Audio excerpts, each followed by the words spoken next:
नमस्कार, बहुत स्वागत है आपका हमारे चैनल में। मैं सुचेता वास्तु ज्योतिष रिसर्चर। आज हम आपको बहुत ही महत्वपूर्ण जानकारी देने जा रहे हैं। ये जानकारी हमने आपको पिछले वीडियोस में भी दी थी, पर स्पेसिफिकली आज हम भारत की बात करेंगे। हमने आपको बताया था कि 12 जुलाई का समय किस प्रकार से दुर्घटनाओं का होने वाला है। वैश्विक रूप से इसका बहुत बड़ा प्रभाव पड़ेगा और भारत के लिए विशेषकर कुछ ऐसी ऊर्जाओं का यहाँ कारण बन रहा है, कुछ योग युति नक्षत्र का यहाँ पे ऐसा संयोग दिख रहा है जो कि बहुत ही ज़्यादा परेशानी का कारण बन सकता है भारतवर्ष के लिए।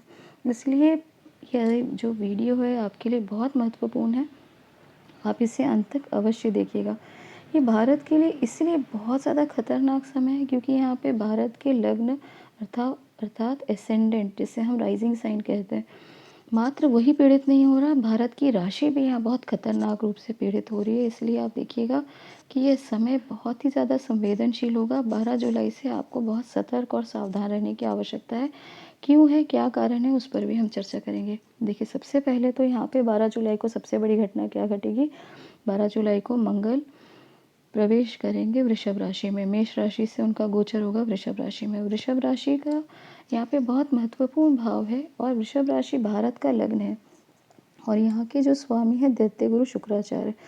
इसलिए यहाँ पे देखिएगा मंगल बहुत ज़्यादा यहाँ पे अच्छा प्रभाव नहीं देते। मैंने अपने पिछले कई वीडियो से बताया था, प्लेलिस्ट में जाकर चेक कर सकते हैं कि जो भी व्यक्ति की या जिस भी देश की लग्न का जो भाव होता है, मैं देखिए फिर से नोट करिएगा, मैं लग्न असेंडेंट की बात कर रही हूँ, राशि की नहीं। राशि अर्थात जहाँ चंद्रमा विराजमान हो, हम राशि की बात नहीं कर रहे। जहाँ लग्न में जो लग्न का स्वामी है उससे 12वां भाव जो भी होगा, वो चीज़ आपको, वो ग्रह, वो स्थान आपको हमेशा पीड़ित करेंगे। जैसे कि अगर किसी व्यक्ति का, अगर हम जातक की बात करें, देश की बात ना करके समझाने के लिए आपको, अगर किसी व्यक्ति का वृषभ लग्न है तो उससे 12वां हुआ मेष लग्न। मेष लग्न वाले जो व्यक्ति होंगे, देखिए फिर से ना लग्न की बात कर रही हूँ क्योंकि कई बार आप इसको ठीक से डिकोड नहीं कर पाए तो आप बिल्कुल प्रिडिक्शन ही गलत कर देंगे। तो जो 12वें भाव से जो व्यक्ति जुड़ा हुआ है वो हमेशा बड़े भारी हानि का, बहुत बड़े दुख का, परेशानी का, दुर्घटनाओं का, नकारात्मक ऊर्जा का वो व्यक्ति सोर्स बनेगा ही। आप जाकर किसी से भी पूछ सकते हैं कि भैया तुम्हारा अगर किसी का भी जो लग्न है वो आपके जीवन में सबसे बड़ा दुख का कौन कारण बना, ऐसा कौन सा व्यक्ति है, भले वो मित्र हो, परिवारजन हो, आपका कोई भी निकटतम व्यक्ति क्यों ना हो, वो जो भी अगर 12वां भाव का अगर उसका लग्न है तो वो सामने आपको आके खूब ज़्यादा नकारात्मकता का सोर्स रहेगा, आजीवन रहेगा। दूसरी बहुत महत्वपूर्ण बात, यहाँ पे मंगल अच्छा प्रभाव तो नहीं दे रहे हैं क्योंकि 12वें भाव से जुड़े हुए हैं, 12वें भाव के स्वामी हैं। दूसरी बात, ये कृतिका नक्षत्र में गोचर कर रहे हैं। कृतिका नक्षत्र किसका है? कृतिका नक्षत्र के अगर देखें तो सीधे तौर पर कार्तिकेय भगवान का है और यहाँ कार्तिकेय भगवान का मुख्य उद्देश्य क्या है? वो देवताओं के सेनापति हैं। जहाँ भी मार काट युद्ध की बात आएगी, देवताओं के सेनापति के रूप में आप कार्तिकेय भगवान को ही देखेंगे। कार्तिकेय भगवान जो युद्ध के यहाँ पे सेनापति के रूप में है, वहाँ पे मंगल का होना, यानी जो जो कारक, मंगल का क्या कारक है? युद्ध का ही कारक है। तो इन दोनों चीज़ों की होती कार्तिकेय कृतिका नक्षत्र अगर हम बात करें, उसके सिंबल की, उसके चिन्ह की बात करें, तो वो चक्कू छुरी हथियारों का, नोकीले हथियारों का यहाँ पे वो सिंबल ही है। तो आप देखेंगे कि बहुत ज़्यादा यहाँ पे नोकीले हथियारों का, कम से कम 26 जुलाई या 30 जुलाई तक आपका देखेंगे बहुत ज़्यादा यहाँ पे लोग उससे चोटिल हो सकते हैं। इससे आपको सावधान रहने की आवश्यकता है और ये चीज़ें, भाव जो है बहुत खतरनाक होने का यहाँ कारण हमें दिख रहा है। दूसरी बहुत विशेष बात यहाँ पे देखिए, 12वें भाव को हम इतना खतरनाक क्यों मानते हैं? 6, 8, 12 में सबसे ज़्यादा खतरनाक 12 ही क्यों है? 6 और 8 क्या कहें? 6 आप छठवां भाव अगर आप कोई होगा तो आप एक उससे जुड़े हुए लोग आपको सिर्फ थोड़ी परेशानी, रोग चोट बीमारी का ही थोड़ा बहुत कारण बनेंगे। 8वां भाव आपको ट्रांसफॉर्मेशन का, बहुत ज़्यादा हुआ तो मृत्यु तुल्य कष्ट का या मृत्यु से भी जुड़ी हुई परेशानी का कारण या लॉन्ग टर्म बीमारी का कारण होता है। परंतु 12वां भाव कांस्टेंट नेगेटिविटी का, कांस्टेंट एक्सट्रीम बैड एनर्जी का आपका कारण बनेगा। और इतने छोटे से जीवन में कांस्टेंट नेगेटिविटी अगर आपको कोई दे रहा है तो आप निश्चित ही चाहेंगे कि ऐसी चीज़ें आपसे दूर रहें। ये हमारे ग्रंथों में, हमारे पुराणों में भी उल्लेखित है। जो भी सोर्स ऑफ नेगेटिविटी है उससे आपको बचने की आवश्यकता है। ये तो हमारे ग्रंथ ही कहते हैं। आप शिव महापुराण उठा के देख लीजिए, शिव महापुराण में क्या लिखा है।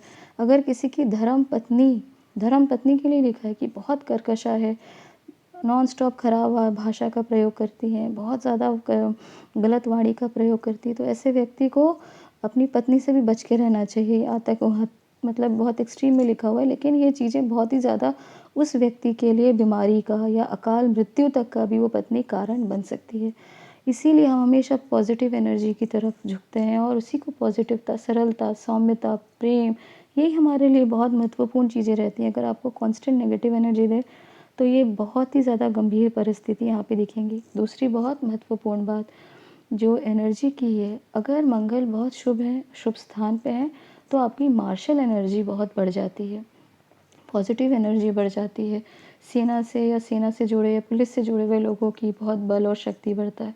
वहीं पे अगर मंगल पीड़ित हैं, तो सेना से जुड़े हुए लोगों का, हमारे वीर जवानों का और हमारे पुलिस में जुड़े हुए जो लोग हैं, उनके लिए कष्ट का कारण बन सकता है। इसीलिए सावधान, हमारे सेना से मार्शल एनर्जी से जुड़े हुए जो लोग हैं, जिनका जो कार्य है, उनको भी बहुत सावधान रहने की आवश्यकता है, क्योंकि यहाँ पे बहुत अच्छा फल तो मंगल यहाँ देंगे नहीं। दूसरी बहुत महत्वपूर्ण बात, वृषभ राशि में पहले से ही देवगुरु बृहस्पति गोचर कर रहे हैं। देवगुरु बृहस्पति धर्म के, जीव के कारक होते हैं, धार्मिक स्थान के कारक होते हैं। इसीलिए आप देखेंगे, अगर आप बहुत सौम्य, बहुत सरल और बिल्कुल आपका सात्विक जीवन है, तब तो ये चीज़ें आपको हर्ट नहीं करेंगी। देवगुरु बृहस्पति का दैत्य गुरु के घर में प्रवेश करना, ये तभी आपको परेशान करेंगी अगर आप बहुत नकारात्मक जीवन जीते हैं, तामसिकता है आपके जीवन में, भोजन में, और स्पेसिफिकली अगर आपका बायोलॉजिकल साइकिल नहीं सही है, बहुत रात तक जगना, बहुत देर तक सुबह सोते रहना, तामसिक भोजन ग्रहण करना, मतलब आप अपने जीवन में नो डाउट बहुत बुरी तरह नेगेटिव एनर्जी को वैसे ही इन्वोक कर रहे हैं।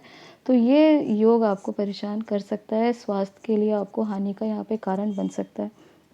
दूसरी बहुत महत्वपूर्ण बात, वृषभ राशि में यूरेनस भी गोचर कर रहे हैं और अभी हाल फिलहाल में उनका गोचर अभी हुआ है यूरेनस का। और यूरेनस किसका कारक होता है? विश्व युद्ध का। विश्व युद्ध जब जब भी हुआ है तो यही योग बने हैं और इन्हीं सब योगों को, ये स्थानों के कारण विश्व युद्ध की परिस्थिति बनी है। तो आपको सावधान रहने का है। ग्रह नक्षत्र बहुत अनुकूल हमारे देश के लग्न अनुसार नहीं नज़र आ रहा, तो इसलिए आपको बहुत सतर्क रहने की आवश्यकता है। और अगर हम आगे बात करें, हमारे चंद्रमा जहाँ गोचर कर रहे हैं, हमारे अगर भारत के राशि की बात करें, राशि अर्थात जहाँ चंद्रमा गोचर करते हैं, तो वह है कर्क राशि। चंद्रमा स्वयं अपनी राशि में गोचर कर रहे हैं और वहाँ पे 16 जुलाई के लगभग, 16 जुलाई से आप देखेंगे 16 अगस्त तक यहाँ पे सूर्यदेव गोचर करेंगे। सूर्यदेव जहाँ पे गोचर करेंगे तो प्रारंभ होगा अश्लेषा नक्षत्र से।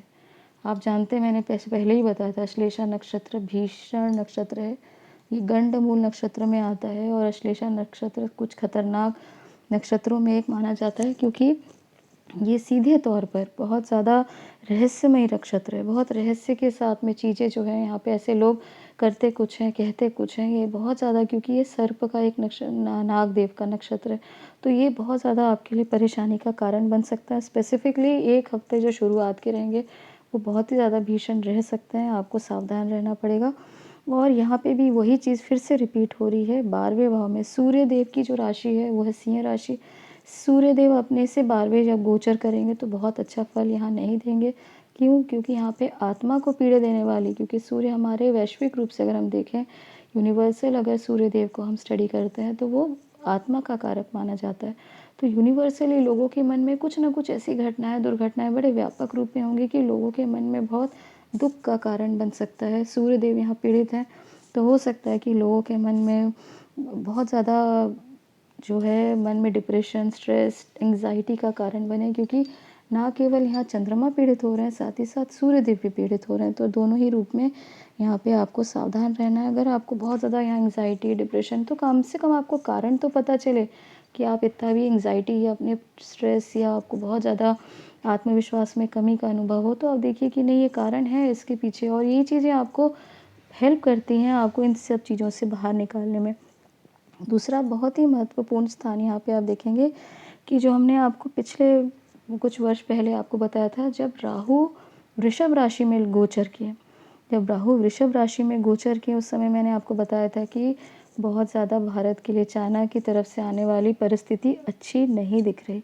और ये वृषभ राशि का गोचर, उसी के बाद आप जाके प्लेलिस्ट में चेक कर सकते हैं कि जब मैंने आपको प्रेडिक्शन दी थी, उसी के बाद से चाइना और भारत दोनों ही सेना आपस में आमने सामने कन्फ्रंटेड है। बिल्कुल ऐसी युद्ध की स्थिति बनी हुई है यहाँ पे, चाइना की सेना और यहाँ हमारे वीर जवान पूरी तरीके से हमारे वीर जवान यहाँ पे उपस्थित हैं। हज़ारों की लाखों की संख्या में हमारे वीर सैनिक यहाँ पे अपने देश को बचाने के लिए, अपने देश की सुरक्षा के लिए मौजूद हैं। तो कहने का अर्थ है ये जो परिस्थिति बनी थी है, अभी राहु का गोचर भारत की पत्री में 11वें भाव में है।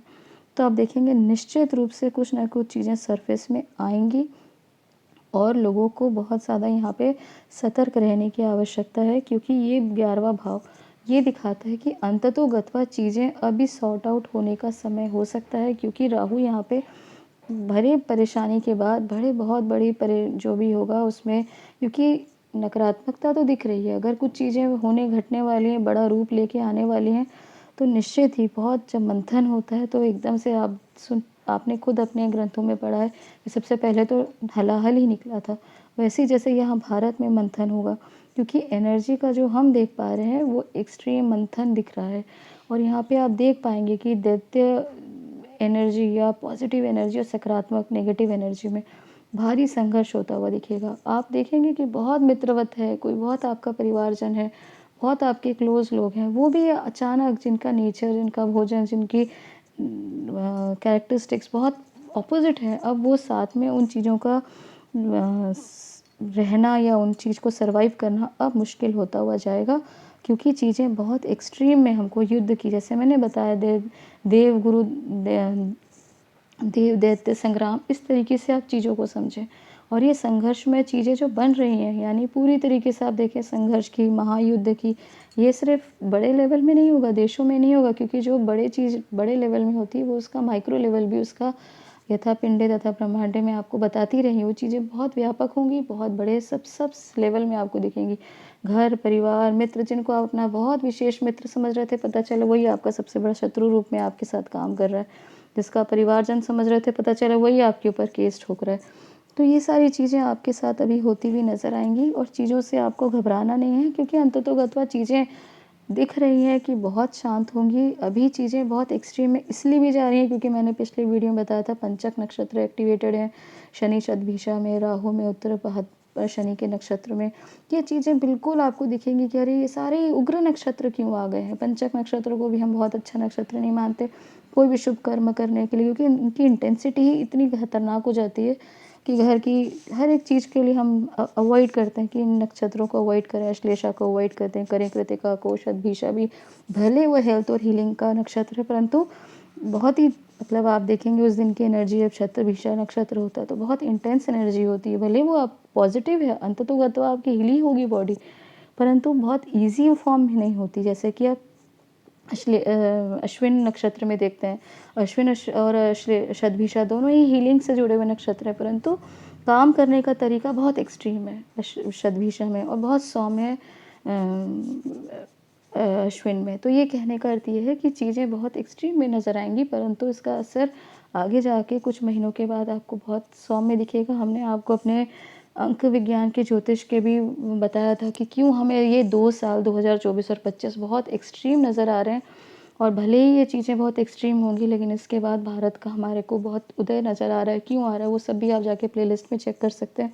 मुझे लगता है ये जानकारी आपके लिए काफ़ी सफिशिएंट होगी, और भी जानकारी के लिए हमारे चैनल से जुड़ें। ज्योतिष सीखना है तो आप हमारे चैनल से भी जुड़ सकते हैं। ये जानकारी तक धन्यवाद।